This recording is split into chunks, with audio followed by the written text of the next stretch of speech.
Hey everybody, Adam Savage in my cave. Welcome. I am wearing a piece of movie costume. This is my version of Kay's coat from Blade Runner 2049. I can't even tell you how long in coming this piece has been. Because of reasons, I had actually one of Kay's original built coats from the film here in the cave for about 6 months. Production let me borrow it. I don't know how that happened. It just worked out. I asked someone and they sent it to me. They asked for it back eventually. But while I had it in my possession, I had local costumer Laura Hazlitt build this jacket for me. We sourced, Mark Dubois and I worked hard on finding the right material. And the last thing was this stuff, the shearling. And our first pass at the coat, we used real shearling. But I got to see the real one close up, and I had a picture where you could really still see. Do you see you can see the synthetic matrix underneath there. Can you? Yeah, there you go. There you go. So you see that? You see how you can see the backing that this is artificial? This is literally like the cheapest car upholstery cover that there was. I think I paid like $7 for the piece that this was. But that's exactly what that's precisely how a prop department operates. The other thing is that it had no backing. The shearling was dimensional in a way that this is not. This is literally, I mean, it's maybe 50 thou. It's very, very low dimension. And the moment Christine Noble, who actually worked with me on the spacesuit build and a couple of other builds, she did the replacement of the shearling here. And the moment it arrived and I put it on, I'm like, this is my K coat. This is the one I've been wanting. I'm so happy about this. Now, it's a fun coat. It's a weird coat, right? This is Blade Runner universe. So it's got magnets in it. And it's sort of like, got a little, so it comes up like this. I got to shave this off a little bit. But the big issue right now with this is all new. And I got to weather this down. I got to age it down. Plus the coat needs mud. The coat doesn't look right. The coat looks brand new. This isn't the Blade Runner universe. So that's what today is. We're going to weather it. I built a stand here. And we are going to put the coat on the stand and we're going to start spraying it with acrylics.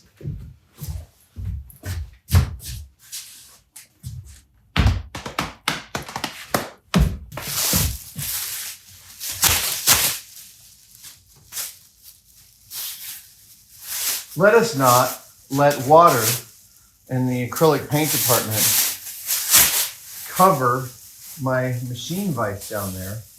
It's not in the best condition, but it doesn't need more help being in poor condition. There we go. Let's get some tape there.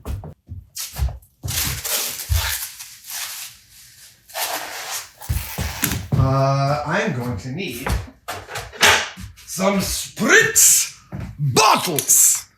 I don't know why I had to yell that. Oh, whoops.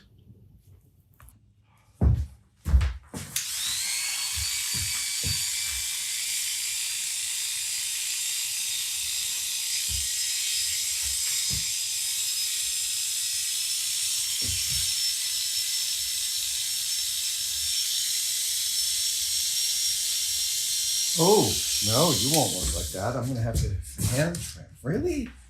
Really? This won't work? Okay, sorry.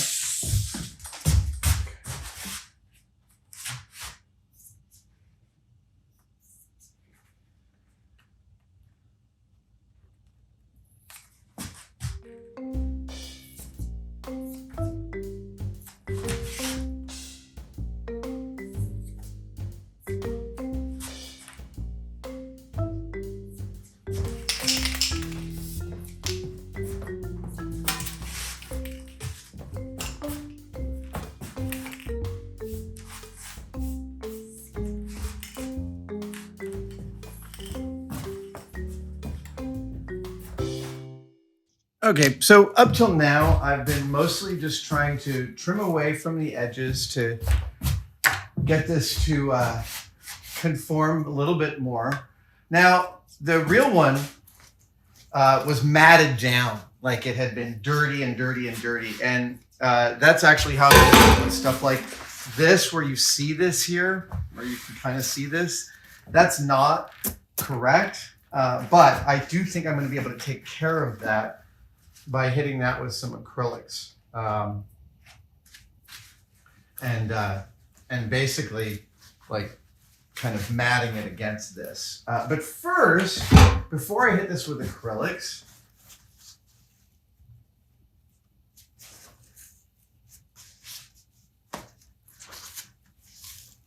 I am going to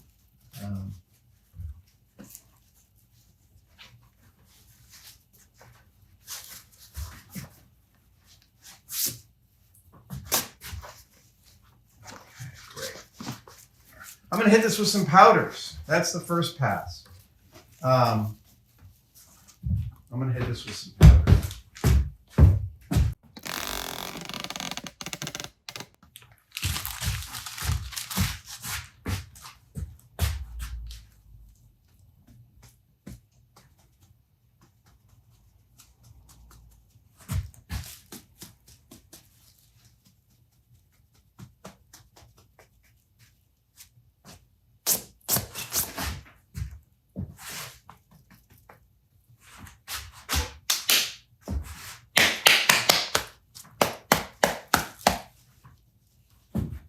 Great, I like that. I'm going to hit this first with a bunch of gray.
A long time ago, I told you guys the secret of streaks and tips.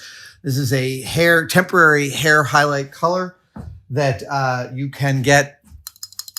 Well, it has been used in the film industry for decades. You can spray light bulbs with it and make them dimmer. You spray costumes with it. There's not a lot in one of these little bottles, but it packs a wallop. It's phenomenal weathering compound. And recently I found out that it's hard to find this stuff. So I tried out some of this stuff. Tintation. And I was just trying it out here on the Gosling coat, and I'm pretty pleased with how it came out. I'm going to let this dry a little bit. I'm going to let this dry. Yeah, I'm gonna let that do its thing.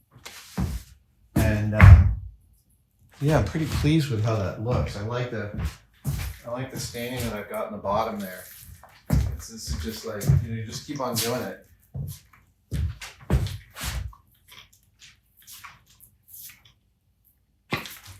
Okay, let that sit.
Oh, yeah. Oh, God, it looks so much better. All right, I'm going to go look in the mirror and kind of check this out and see how I like it. All right, I'm going to go on a trip. I'll be back in a week, and I'm going to attack this again. A couple of hanging chads while I travel the world. I'm really happy with this. God, I feel like it's just a great coat. Coat was designed by Rene April, a god of costume design. She has worked with Denis Villeneuve extensively. And I mean, when you get tasked with updating the Blade Runner coat and you nail it, I'm like, color me impressed. So that's it, right? So this comes here and then this spreads flat. It's like this whole thing. God, it's great.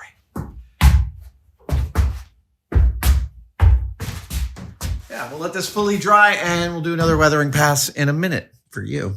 Back to K-coat. I've got it on dress form now and I'm continuing to trim and muck with it.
Yo, yo ho ho, and a bottle of rum.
I like that. I'm feeling pretty happy with that. New York soot.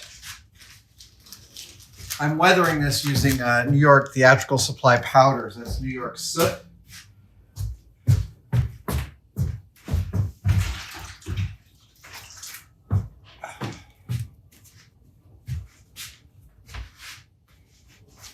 Wash your hands. Aw, look at him. So,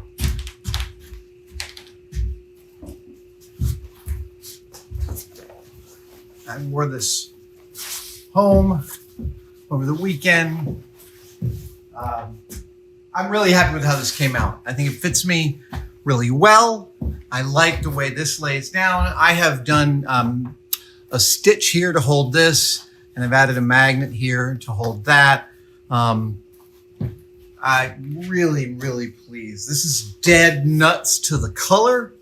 And I like the way it lays down. Now I have, oh, can you even see it? Yeah, I'm wearing Kay's boots, and I'm gonna weather them next because, well, I had them. They're the correct ones. And,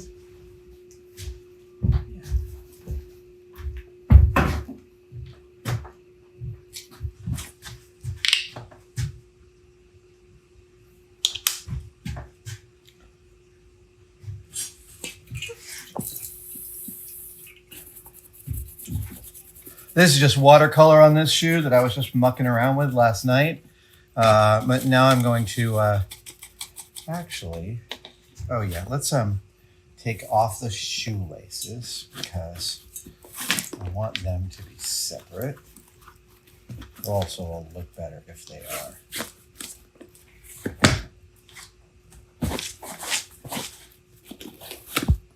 A lot of people don't know this, but when costumers and actors start working together on a film, usually the actors want the shoes before any other piece of costume. They want to break them in and make them part of their feet, which makes complete sense. Right.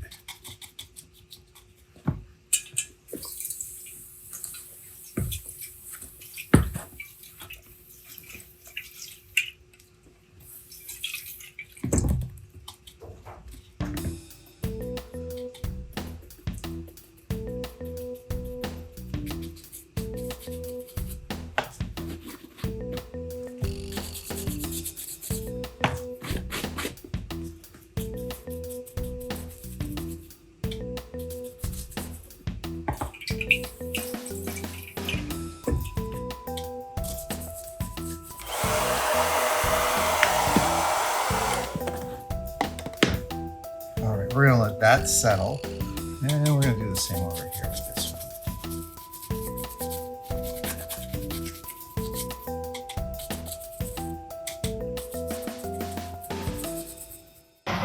Okay, so I've only painted one.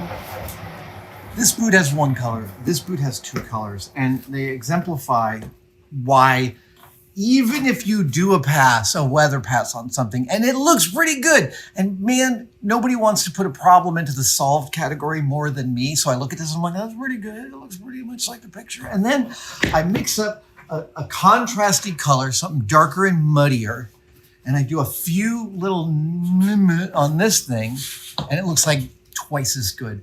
That extra color always adds depth. It's always worth it. And then when you're adding that second color, you can be a little bolder, and you don't have to. All of us as human painters, we always want to even out our paint jobs, and the whole trick to dirt doesn't do that at all. And our instincts are like constantly wrong. But I was just saying off camera that like my paint jobs always look better as I'm attempting to pull back from the precipice of like making a terrible paint job. It's like they always get better as I'm removing my disaster.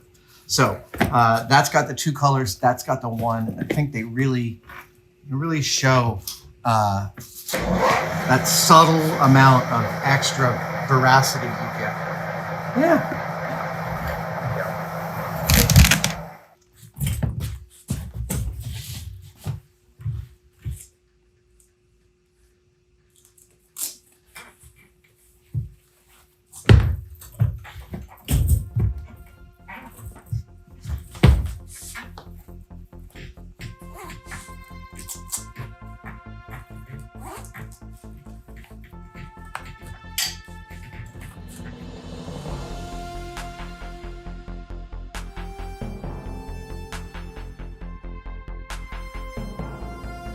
All right, the inside needs a little more weathering. The pants, they just arrived in the mail. The shirt isn't dead to nuts correct for the shirt Gosling's wearing. That's fine. I'm calling a wrap on the K costume because of the jacket. This coat is finished in my estimation, and I'm really, really happy with it. Laura Hazlitt, a local amazing costumer, did all this work for me. It is the correct color, which is a waxed canvas dirtied with some muds and browns. The interior, like I said, is not weathered enough. It closes with magnets. And the key in getting this across the line, Laura did incredible work, and we went over back and forth with it for months.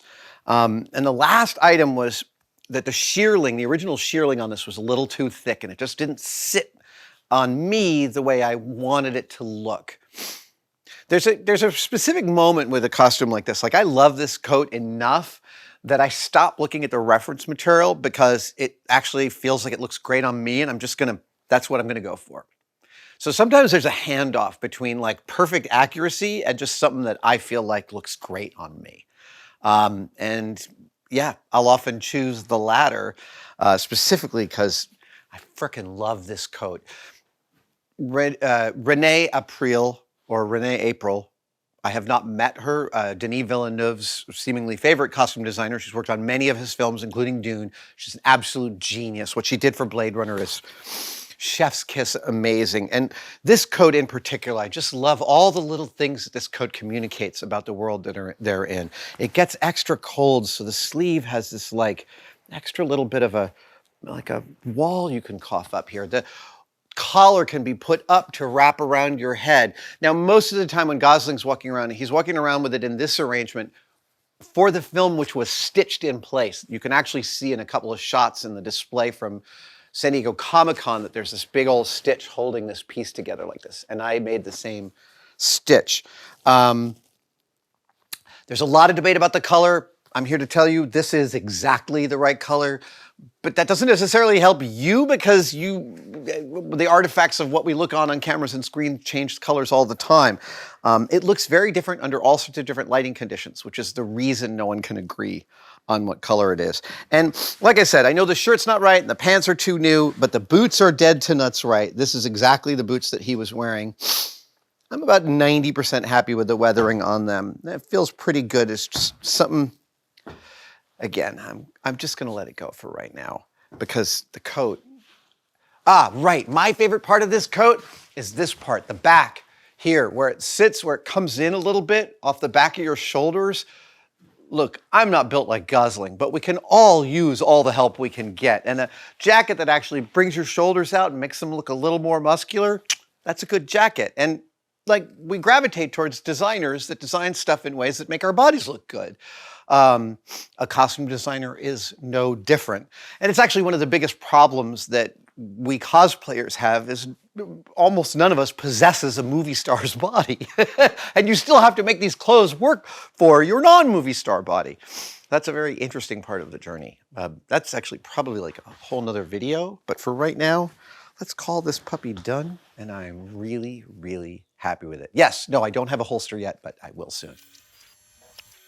Thank you for watching that video. I want to tell you about our Demerit badges because we know that being a maker is a lifelong enterprise of trying new things and learning new skills, and it is also about repeatedly messing everything up. And we like to celebrate that because failure is not just an option, it is intrinsic to the creative process. And to that end, we have 3 new bundles of Demerit badges right now on tested-store.com. We've got your Shop Tool Fails Demerit badge bundle up here on top.